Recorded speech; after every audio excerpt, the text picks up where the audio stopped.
Unajua nini? Kwenye maisha inatupasa tujifunze, ama inakupasa ujifunze kuhifadhi na kutunza hisia za mtu.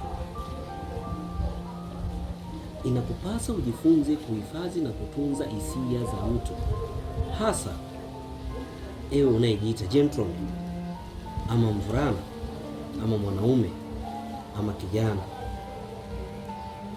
Hasa wewe unapaswa ujifunze kuheshimu na kutunza hisia ya mtu, ama hisia ya watu ambao unawafuata. Haijalishi unamfuata nani, unamfuata kwa wakati gani, unamfuata kwa muda gani, lakini unapaswa uheshimu na utunze hisia zake, kwa maana hajakuita kwake, hajakufosi umfuate, hajakulazimisha umfuate. Ni wewe mwenyewe ndiye uliyeanza.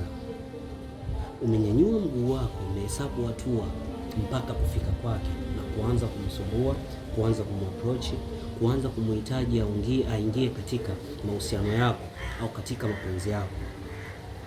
Baada ya kumfosi kwa muda mrefu, amekukubalia, amekuchukulia ya kwamba wewe ndio chaguo ambalo limeletwa, ambalo ni chaguo sahihi. Amekuchukulia kwamba wewe ni mtu sahihi kwake. Ameamua kujitoa na kutoa moyo wake na kukukabidhi na kujikabidhi kwako, na kukabidhi hisia zake juu yako na kuweka kila kitu chake kwako. The way vile ulivyokuwa unamsumbua ndicho kilichompelekea kumshawishi mpaka kaingia katika ulimwengu wa mapenzi yako.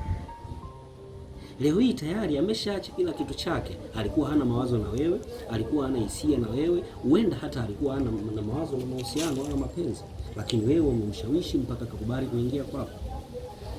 Jaribu kuheshimu hisia zake, jaribu kutunza hisia zake, jaribu kumweka, kumwangalia nini amefuata kwako.